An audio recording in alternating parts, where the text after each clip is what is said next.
Welcome to iDream media.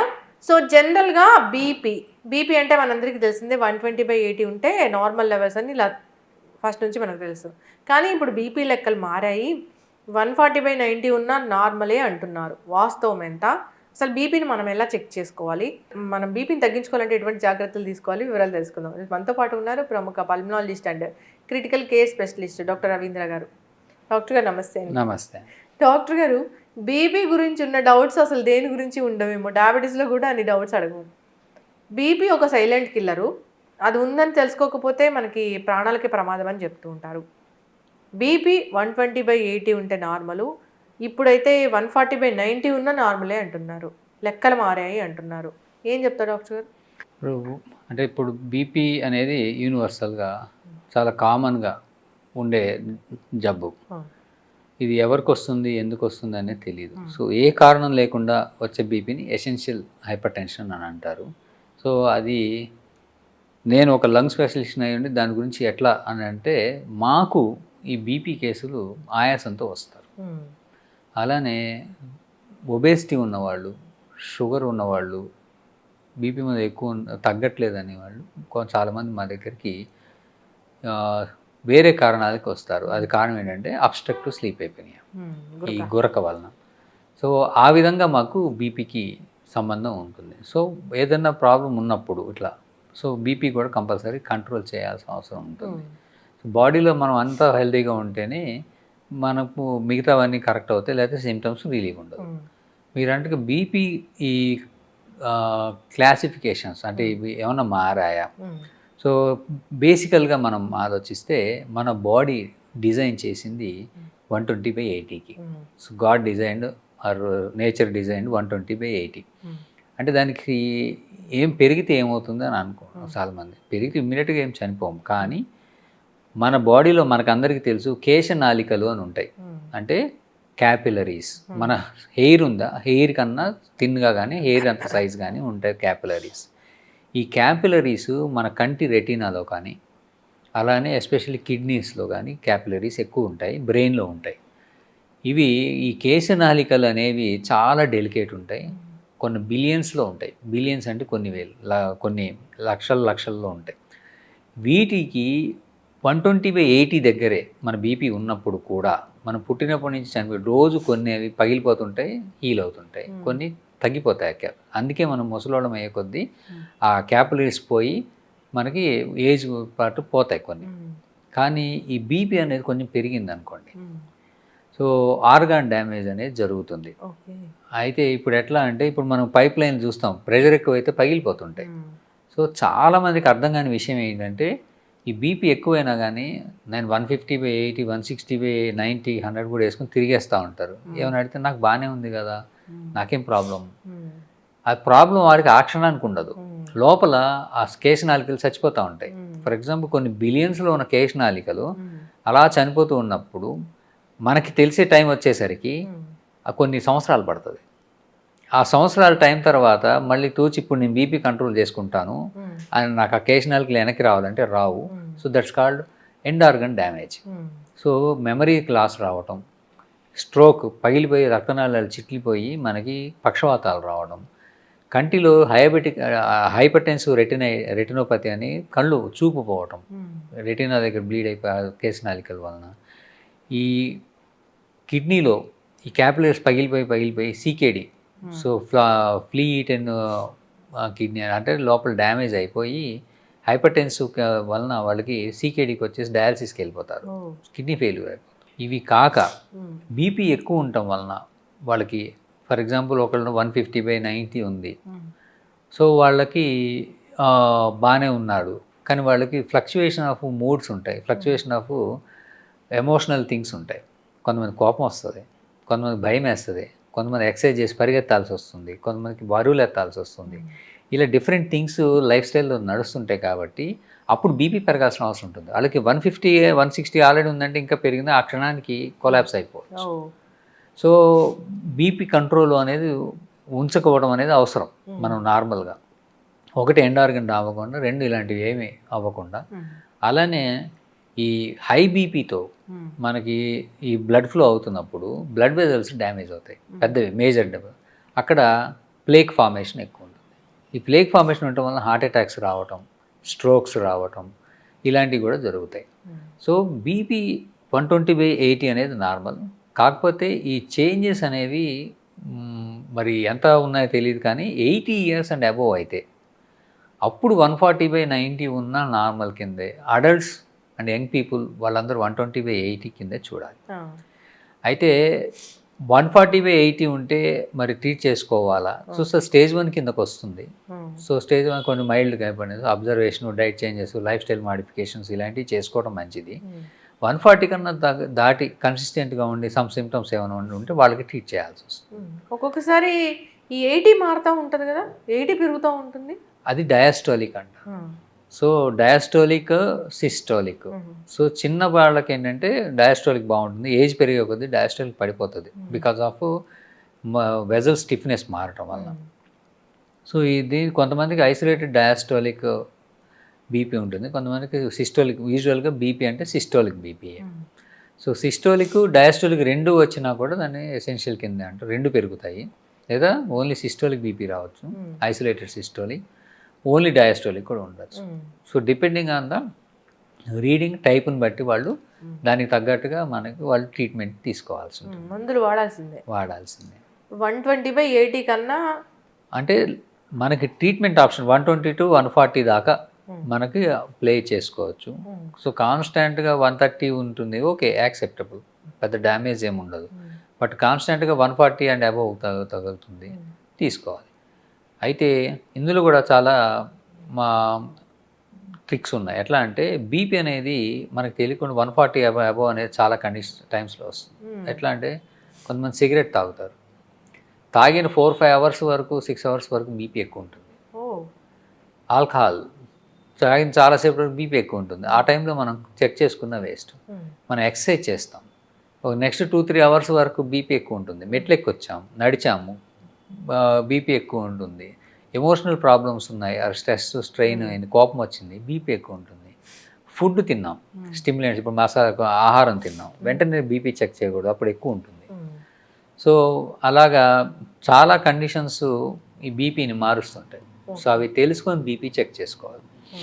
యూజువల్గా BP resting BP అంటారు. Resting BP అంటే మనం ఫ్రెష్గా నిద్ర మంచిగా లేవగానే ఆ టైంలో ఉన్న బీపీ అనేది మనది బేస్ లైన్ కరెక్ట్ బీపీ. అంటే నిద్ర లేవగానే బీపీ చెక్ చేసుకోవాలి, చేసుకుంటే అది కరెక్ట్గా తెలుస్తుంది. ఈవినింగ్ సాధారణంగా లంచ్ తర్వాత యూజువల్గా బీపీ కొంత ఎక్కువ ఉంటుంది. సో ఆ టైంలో చెక్ చేసి 140 ఉందంటే మేబీ అది normal evening. So by the time evening వచ్చేసరికి మనకి ఈ లైఫ్ స్టైల్ స్ట్రెస్ ఉంటాయి కాబట్టి యూజువల్గా ఈవినింగ్స్ అనేది ఎక్కువ ఉంటుంది. సో దాన్ని మనం పట్టించుకోము. సో ఇవన్నీ ఏంటంటే ఫిజిషియన్ చూసుకొని దాన్ని బట్టి వాళ్ళకి డెఫినెట్గా అవసరమా లేదా అనేది వాళ్ళు డిసైడ్ చేస్తారు. సో మనం అందరూ కూర్చొని చూసుకొని పైకి వచ్చింది, ఇది కిందకు వచ్చింది, ఇవి పెరిగాయి, ఇలాంటి వరీ సమస్య అంటే అన్నీ తెలుసుకోవాల్సిన అవసరం లేదు. సో ఇప్పుడు విషయం ఎట్లా ఉందంటే సెల్ఫ్ డెసిషన్ ఎక్కువైపోయింది, దానివల్ల వచ్చిన ప్రాబ్లమ్స్ ఎక్కువైపోతున్నాయి. సో చాలామంది ఏం చేస్తున్నారు, వాళ్ళకే వెళ్తారు, వాళ్ళే టెస్ట్ ఇస్తారు, ఇచ్చేసి వాళ్ళే టెస్టులు తీసుకొని వచ్చి చదివేస్తారు. పక్కన నార్మల్ వాల్యూస్ ఉంటాయి, దాన్ని చూసి కంపేర్ చేసుకుంటారు. సో చేసుకొని వాళ్ళే ఒక ఇమాజిన్ చేసుకొని దాన్ని కొన్ని రోజులకు ఒక యాంటీబయాటిక్ కూడా కొన్ని వాడేస్తారు. సో యూజువల్గా ఏంటంటే ఒక జబ్బు వచ్చింది అని దానికి ఏ టెస్ట్ చేయాలి అని, దానికి ఇంటర్ప్రిటేషన్స్ ఏంటి, దానికి ఏ ట్రీట్మెంట్ ఇవ్వాలి అని ఈ మధ్య పేషెంటే చేసేసుకుంటాం. అవును, చాట్‌జీపీటీని అడిగితే కూడా చెప్తుంది. బట్ దిస్ ఈజ్ నాట్, ఇది వేరే ఏ కంట్రీలో లేదు, ఒక ఇండియాలోనే ఉంది. So this is because of government problem. So life is precious అని చెప్తూనే we are doing so many wrong things where it becomes hazardous. చాలామంది చనిపోతున్నారు ఇలాగా self medication, self treatment, self pain killers antibiotics అయితే అసలు. సో ఇట్లావన్నీ చేసుకొని డెత్ అయితే ఉన్నాయి. సో అవి ఎంతవరకు ఉన్నాయనేది మనకి డేటా తెలియదు, but we are seeing many cases. So ఇందులో కూడా బీపీ దగ్గరికి వచ్చేసరికి కూడా సో ఆ ఫ్యాక్టర్స్ అనేవి అన్నీ అందరికీ తెలియడానికి ఛాన్స్. హెల్త్ కేర్లో ఉన్న వాళ్ళకి తెలుసుకోవాల్సిన, వాళ్ళు అదే పని మీద ఉంటారు కాబట్టి సో వాళ్ళ పర్యవేక్షణ అట్లీస్ట్ వన్స్ ఆర్ ట్వైస్ వెళ్తే తెలుస్తాయి. దెన్ మీ షెడ్యూల్ పిక్ చేసుకొని తర్వాత దాన్ని ఫాలో అయ్యే సెల్ఫ్ మేనేజ్మెంట్ ఆఫ్ డిసీజ్ అంటారు ఎప్పుడైనా కానీ. సో ఫస్ట్ ముందే ఎక్స్పెరిమెంట్ చేయకుండా know the disease, then know the facts, stage your అంటే స్టేజింగ్ ఆఫ్ యువర్ డిసీజ్ ఎలా ఉంది, ఫ్యూచర్ అట్లా ఏం చేసుకోవాలి, what are the risk factors మనం అన్నీ తెలుసుకోవాలి. అవి తెలుసుకున్నాక జబ్బును మనం మేనేజ్ చేసుకోవాలి. మరి డాక్టర్ గారు బీపీ ఒకసారి వచ్చింది, డాక్టర్ ట్యాబ్లెట్ రాయడం మొదలు పెట్టారు, వాడమన్నారు, మేము మొదలు పెట్టాము, ఇది స్టాప్ చేసే పరిస్థితి ఎప్పుడైనా వస్తుందా? బీపీ అలాంటివన్నీ ఏంటంటే ఇర్రివర్సిబుల్ కండిషన్స్, ఒకసారి వస్తే ఉంటాయి. Very rarely few people, like sugar కూడా కొన్ని రోజులు ఉంటుంది మాయమైపోతుంది, అట్లా బీపీ కూడా కొంతమందికి ఆఫ్టర్ సమ్ కండిషన్స్ మాయమైపోయి కొంత తగ్గుతుంది. కారణాలు మల్టీఫ్యాక్టరీ. ఎలాంటి వాళ్ళు షుగర్ కంట్రోల్లో పెట్టుకొని బరువు తగ్గిపోయి డైట్ చేంజ్ చేసుకొని, సో స్ట్రెస్ లెవెల్స్ మారిపోయి, ప్రొఫెషన్ మారిపోయి, వాళ్ళకి ఏదో ఒక ఫ్యాక్టర్ అది కాజ్ చేసి వెళ్ళిపోయినాయి అనుకోండి, వాళ్ళు నార్మల్ అయ్యి చాలామంది బీపీ మందు వేసుకోకుండా కొన్ని సంవత్సరాలు బాగానే ఉంటారు. సో అలా వెళ్ళిపోవాలని 100లో ఒకరిద్దరికి జరుగుతుంది, 6,000లో కొంతమందికి అవుతుంది. మిగతా వాళ్ళందరూ కూడా అట్లానే అవుతుంది అనుకుని మానేస్తే మాత్రం వాళ్ళకే నష్టం జరుగుతుంది. సో బీపీ అనేది వచ్చింది ఉందా చెక్ చేసుకోవాలి రెగ్యులర్గా. ఈ చెక్ చేసుకుంటూ బీపీని దాన్ని బట్టి వాళ్ళు డెసిషన్ తీసుకోవాలి. అయితే చాలామంది నేను గమనించాం, మాకు వచ్చేవాళ్ళు ఈ ఆయాసంతో వస్తారు, బీపీ మంది వేసుకున్నారు, సార్ బీపీ చూసుకుంటే నార్మల్ ఉందని మానేసామన్నాడు. వాళ్ళు ట్యాబ్లెట్స్ వేస్తుంటే నార్మల్ ఉంది, సో దాన్ని మానేస్తారా, దానికి తెలియకుండా పెరిగి ఉంటుంది, ఆయాసాలు వచ్చేస్తాయి. సో బీపీ మందు అనేది వేస్తే నార్మల్ ఉంది అంటే మందు సరిపోయింది డోస్ అని. సో మందు డోస్ సరిపోయి బీపీ నార్మల్ అయిందని డోస్ తగ్గించకూడదు, అంతే మెయింటైన్ చేయాలి, 2 మానేయకూడదు. ఈ 2 చాలా మంది చేస్తుంటారు లైఫ్ స్టైల్. ఇంకొకటి, మీలాంటి డాక్టర్ల దగ్గరికి వస్తే ఒక ట్యాబ్లెట్ రాస్తే దాన్ని ఏళ్ల తరబడి వాడుతూ ఉంటారు, మళ్ళీ మధ్యలో ఫాలోఅప్కి వెళ్ళకుండా. అది ఇండియాలో చాలా ఎక్కువ అయిపోయింది. సో ఈవెన్ 5 years 6 years కూడా వాళ్ళు అదే ప్రిస్క్రిప్షన్ తీసుకెళ్ళి మందులు వాడేస్తున్నారు. This is again government policy problem. Why India ఇంటర్నేషనల్గా అయితే ఒక ప్రిస్క్రిప్షన్ ఇస్తే ఆ ప్రిస్క్రిప్షన్ మెడికేషన్ అనేది ఫస్ట్ గోస్ టు ఫార్మసిస్ట్. ఎందుకంటే మెడిసిన్స్లో చాలా క్లాసిఫికేషన్స్ ఉంటాయి. సో షెడ్యూల్ హెచ్ అని, డేంజరస్ అని, నార్కోటిక్స్ అని, అండ్ కొన్ని లిమిటెడ్ యూసేజ్ అని, సైడ్ ఎఫెక్ట్స్, ఈ ప్రొఫైల్స్ అన్నీ చాలా ఉంటాయి. సో ఈ మందులు రాసేటప్పుడు ఏ పేషెంట్కి ఏం రాస్తాము అనేది డాక్టర్కి సిచ్యువేషన్ బట్టి రాస్తారు. దాని తర్వాత అవి ఎక్స్ప్లెనేషన్ చేయటం, ఎన్ని ఇవ్వాలి అనేది మాత్రమే, ఎన్ని మందులు ఇవ్వాలని రాసినాక those things goes to pharmacist. Qualified pharmacist అవన్నీ చూసినాక పేషెంట్కి ఎన్ని, ఫర్ ఎగ్జాంపుల్ 2 నెలలు వాడాలి మందులు, ఆ 2 నెలలే సప్లై చేస్తాడు, చేసి ఆ ప్రిస్క్రిప్షన్ అక్కడితో ఎండ్ చేస్తాడు.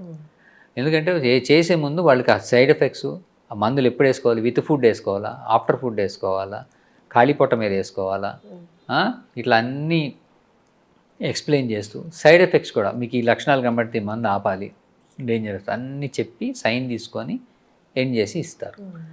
అయితే ఫర్ ఎగ్జాంపుల్ కొన్ని ఒకరికి జ్వరం వచ్చింది, 5 రోజులు యాంటీబయాటిక్స్ రాసాము, అక్కడితో ఎండ్ అయిపోవాలి 5 రోజుల్లో. కానీ ఇదే యాంటీబయాటిక్ వాళ్ళు ఒక 10 కోర్సులు 20 కోర్సులు కొనేసుకుని వేసేసుకుంటారు.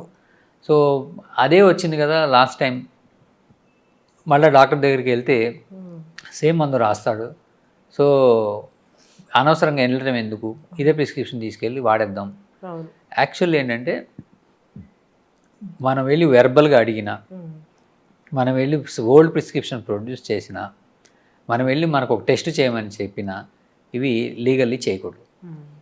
ఇది గవర్నమెంట్ మరి ఎందుకు పట్టించుకోవట్లేదో మరి గవర్నమెంట్కే తెలియాలి. ఎందుకంటే ఒక మెడిసిన్ అనేది రూల్ దాటి వేస్తే, ఎనీ మెడిసిన్ దాని సైడ్ ఎఫెక్ట్స్ ఉంటాయి. కొంతమంది సైడ్ ఎఫెక్ట్ వర్సెస్ లైఫ్, ఇప్పుడు అది వేయకపోతాడు చనిపోతాడు, లేదు వేస్తూ కొన్ని సంవత్సరాలు బతుకుతాడు, కొన్ని డెకేడ్స్ బతుకుతారు, సో వేయమని చెప్తారు. సో ఈ benefit versus loss, benefit versus side effects, ఇవన్నీ వాళ్ళకి డాక్టర్ చెప్పి చేస్తారు.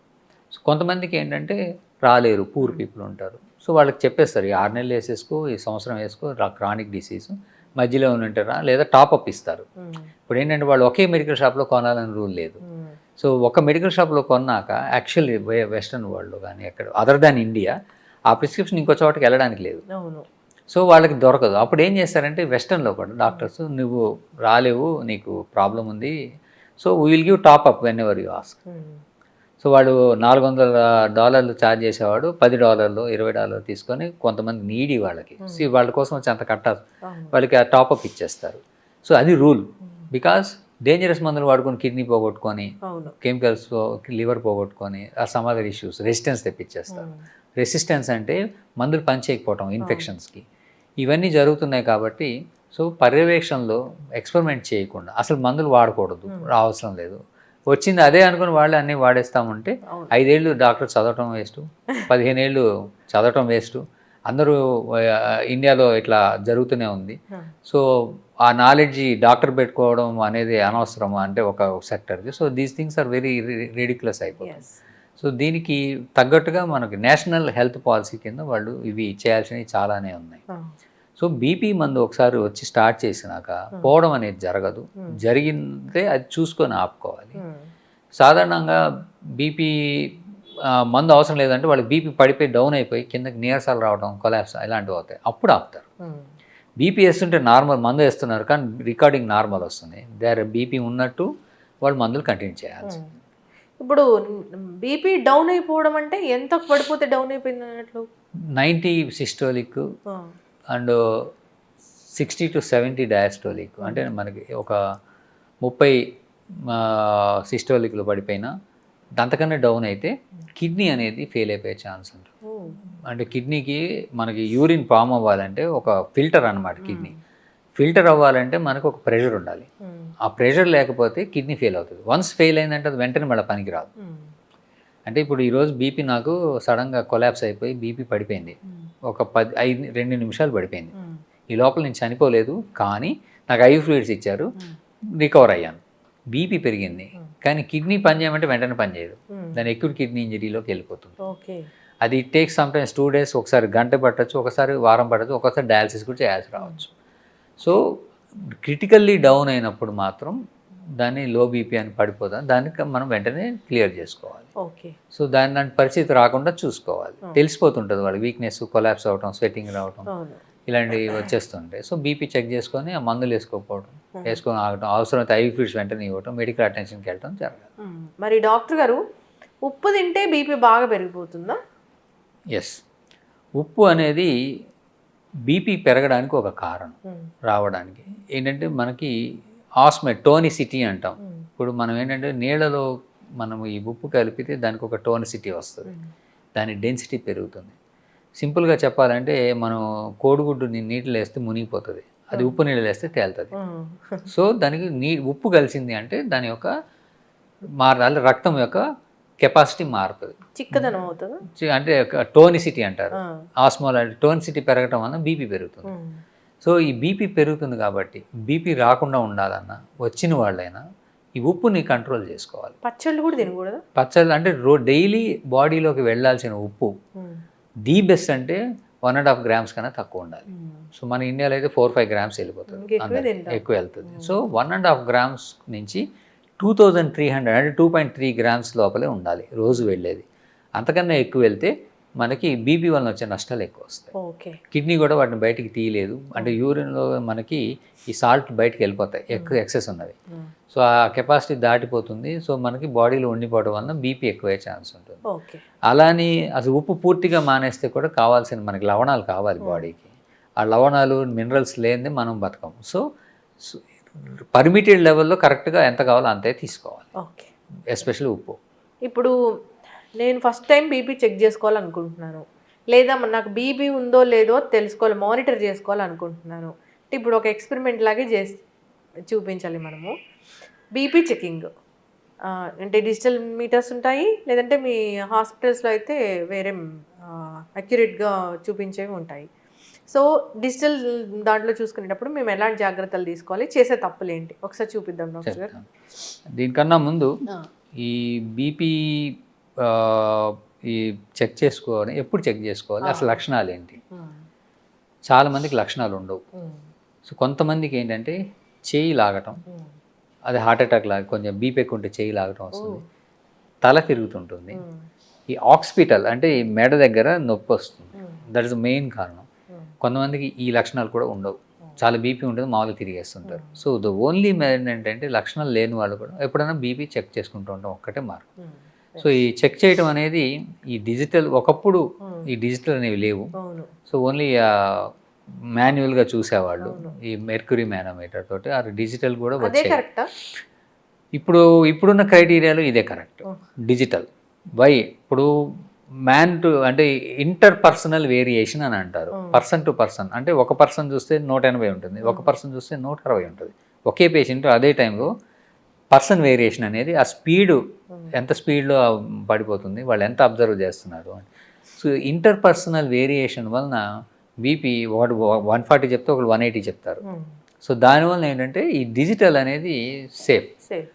ఇప్పుడు వెస్ట్రన్ వరల్డ్లో దాదాపుగా పర్సనల్ చెకింగ్ లేదు, డిజిటలే వచ్చేసి. ఈ డిజిటల్ అనేది ప్రోగ్రామ్ అవి ఫిక్స్డ్గా ఒకే స్పీడ్తో చూస్తాయి. ఇప్పుడు మనకి పల్సు మనకి నిమిషానికి 72 సార్లు కొట్టుకోవాలి అంటే దాదాపుగా లెస్ దెన్ 1 సెకండ్కి ఒక బీట్ కొట్టుకుంటాం. ఈ బీట్కి మధ్యలో మనం ఎంత స్పీడ్గా మెర్కురీ కాలం దింపుతున్నాము అనేది, బాగా స్పీడ్ దింపితే బీపీ ఉన్నా కూడా తెలియదు అసలు. అయితే మంచి. సో ఇదైతే ఒకే స్పీడ్తో చూస్తాయి, ఒకే స్పీడ్తో చూస్తే. కాకపోతే ఇందులో కొన్ని ఏంటంటే మిస్టేక్స్ ఏంటంటే చేయి కదిలిచ్చిన తర్వాత కఫ్ సరిగా పెట్టుకోకపోయినా, లూజ్గా కట్టినా అవి పనిచేయదు, రీడింగ్ తప్పు ఇస్తుంది. సో అవి ఎర్రర్ ఇస్తుంది. సో దానికి రకరకాల కారణాలు ఉంటాయి. ఒకటేంటంటే ఒబేసిటీ.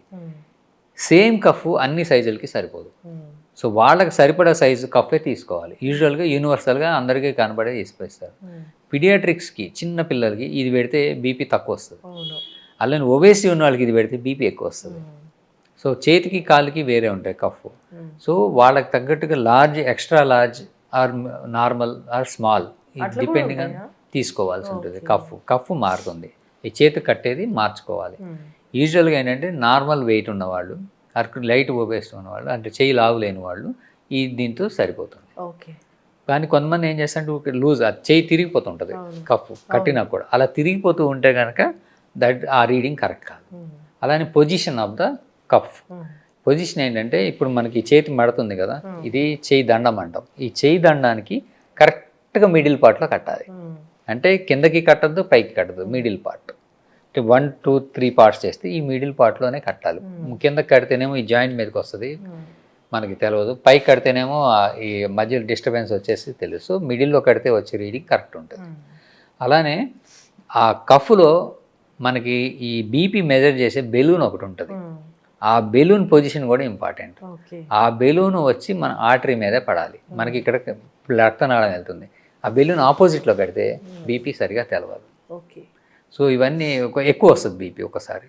సో అవన్నీ స్మాల్ అండ్ ప్రతి ఒక్క విషయం తెలుసుకోకుండా మనము చేస్తే ఎక్కువ వచ్చింది తక్కువ వచ్చింది అనుకో. అలానే డిజిటల్ది పెట్టినప్పుడు యూజువల్గా 2 సార్లు 3 సార్లు చెక్ చేసుకొని దాని యావరేజ్ తీసుకోవడం బెటర్. ఫస్ట్ తీసుకోకూడదు అసలు. తీసుకోవచ్చు, కానీ ఏంటంటే 2 సార్లు 3 సార్లు చెక్ చేసుకొని డిఫరెంట్ టైమ్స్లో కూడా చెక్ చేసుకొని వాటి యావరేజ్ తీసుకోవడం మంచిది ఎప్పుడైనా. బట్ కట్టేటప్పుడు మాత్రం అవన్నీ ఫిక్స్డ్గా మనం చేసుకోవాలి. చూపిద్దాం డాక్టర్ గారు. ఇది బీపీ ఎవరికి వాళ్ళ ఇంట్లో చెక్ చేసుకునేటప్పుడు ఈ బీపీ కఫ్ గురించి కొంత మనం తెలుసుకోవాలి. ఇక్కడ చూస్తే ఈ బీపీ కఫ్ మీద ఒక పిక్చర్ ఇచ్చాడు. ఈ ఆర్మ్ సర్కంఫరెన్స్ ఇప్పుడు అందరికీ ఒకటే కాదు, ఇది 32 సెంటీమీటర్స్ సర్కంఫరెన్స్ 22 ఇంచ్ దాకా పనిచేస్తుంది. అంటే టూ మచ్ ఒబేసిటీ ఉండి 100 కేజీలు ఉన్న వాళ్ళకి ఇది పనిచేయదు. సో యావరేజ్ అడల్ట్కి ఇది పనిచేస్తుంది. 2, ఎప్పుడైనా ఈ కఫ్ బిగించేటప్పుడు టైట్గా బిగించకూడదు, లూజ్గా బిగించకూడదు, మీడియం టైట్నెస్ అంటే ఒక మోస్తరుగా పెట్టాలి. తర్వాత ఈ కఫ్ ఎక్కడ పెట్టాలి అనేది మనకి ఇక్కడ ఒక లైన్ ఉంది. ఈ మడత, చేతి మడతకి 2 సెంటీమీటర్ల పైన వచ్చేటట్టుగా కట్టుకోవాలి. ఈ 2 సెంటీమీటర్ మరీ కిందకు వచ్చినా బాగా పైకి వెళ్ళినా ఈ రీడింగ్ తేడా వస్తుంది. తర్వాత ఈ కఫ్ కట్టినప్పుడు ఈ కఫ్ అనేది మనకి ఈ కఫ్ ఏదైతే కడతామో అది మన గుండె లెవెల్లో ఉండాలి. ఇప్పుడు ఇది కట్టినాక ఇట్లా చెయ్యి ఎత్తారనుకోండి మారిపోతుంది. సో ఇది గుండె లెవెల్లో లేదు.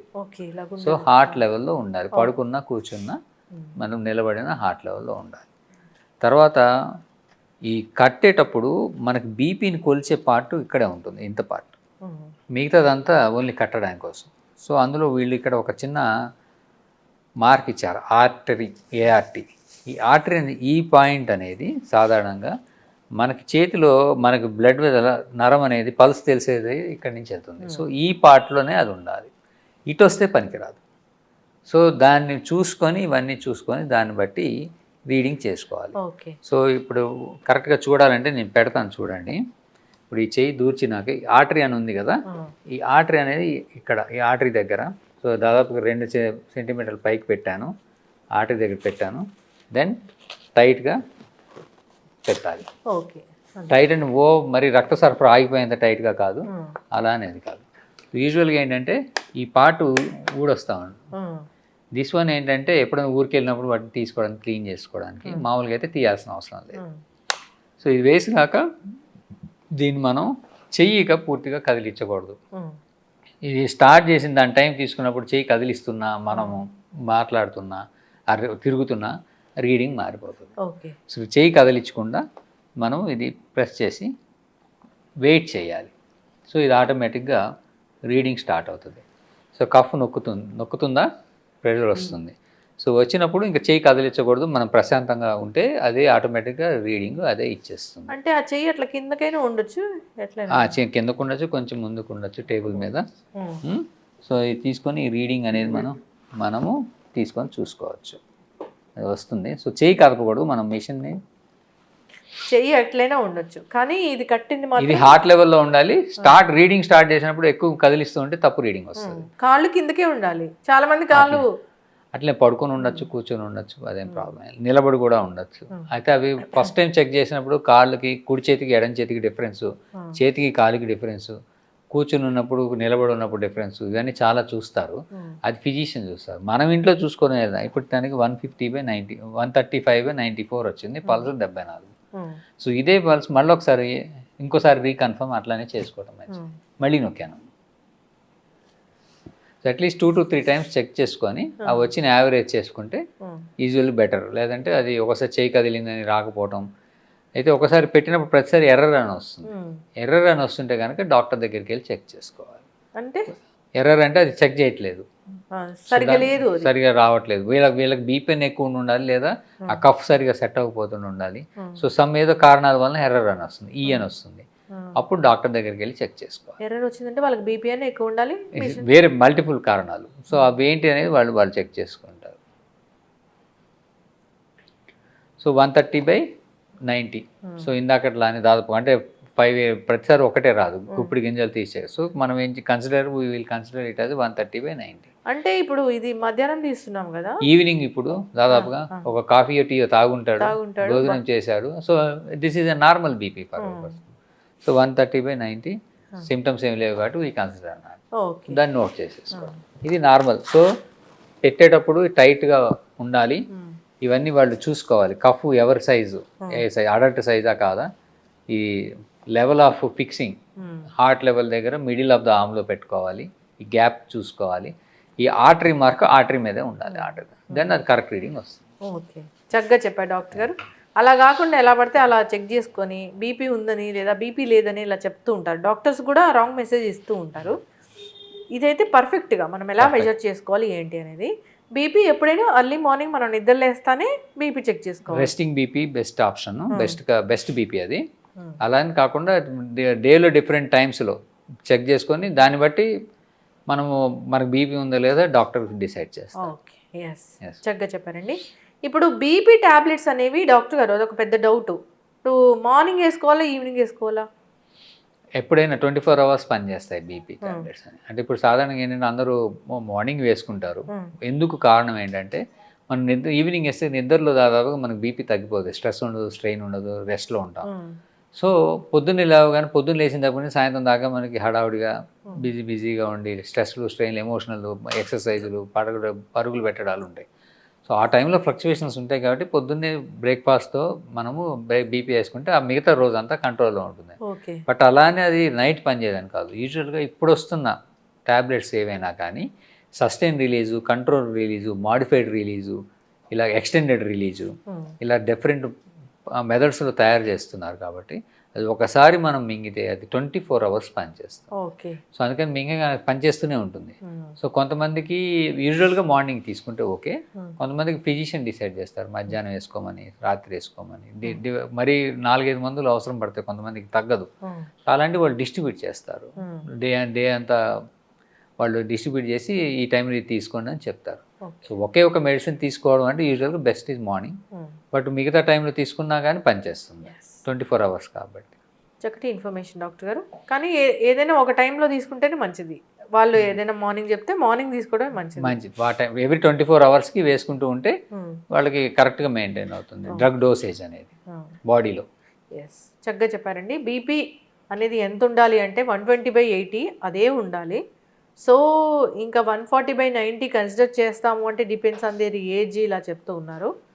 సో అంతేకాకుండా బీపీ చెక్ చేసుకునే టైం మార్నింగ్ టైమే మీరు చెప్పిన పద్ధతిలో చెక్ చేసుకోవాలని కోరుకుందాం డాక్టర్ గారు. బీపీ టాబ్లెట్స్ డాక్టర్ చెప్పకుండా మానేయొద్దు, మనం సొంతంగా డోస్ కూడా పెంచుకోకూడదు, డోస్ కూడా తగ్గించుకోకూడదు. చక్కగా చెప్పారండి. ఫాలో అవ్వాలని కోరుకుందాం. ధన్యవాదాలు. నమస్తే. Sir, one life lesson what medicine has taught you. Whatever you can do without expecting. But I really believe మన పాజిటివ్ యాటిట్యూడ్ ఉంటేనే మనం ఏదైనా సాధించగలం. గట్ని మనం కరెక్ట్గా డీల్ చేసినట్లయితే అది మనకి పాజిటివ్ హార్మోన్స్ని రిలీజ్ చేస్తుంది. షుగర్ వచ్చిన వాళ్ళ పరిస్థితి ఏంటి? పొట్ట దగ్గర పెరిగితే దాన్ని ఆండ్రాయిడ్ అంటారు, ఆండ్రాయిడ్ ఫోన్ కదా. అసలు థాట్స్ ఎందుకు వస్తాయి? బ్రెయిన్ డెడ్ అంటే దానికి ప్రపంచం అంతా కూడా కొన్ని నిర్దిష్టమైనటువంటి లక్షణాలు ఉన్నాయి. మానసికంగా ధైర్యంగా ఉంటే క్యాన్సర్ జయించవచ్చు. You are a doctor for a cause sir, అంతే. వాళ్ళకి వచ్చిన ఆదాయం కాకుండా ఫ్రీ సర్వీస్ ఎంతమందికో చేస్తుంది. And for more videos, please subscribe to iDream. Please subscribe to iDream. Please subscribe iDream. And please subscribe to iDream. For more videos, subscribe to iDream. please like, share and subscribe to the channel.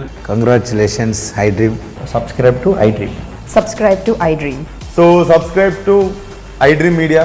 iDream ki iDream team andarki huge congratulations. Please subscribe iDream Media. Please subscribe to iDream. Subscribe iDream. Please subscribe to iDream. iDream అంటే నా కళల channel subscribe చేసుకున్న నోరు తిరుగుతలేదు, మీరైతే గంట గుర్తు కొట్టండి. For more such videos, please subscribe to iDream. Subscribe to iDream. Please subscribe to iDream. Please subscribe iDream Media. Please do subscribe to iDream. Please subscribe to iDream Media. For best entertainment and information, please subscribe iDream. And don't forget to subscribe to iDream.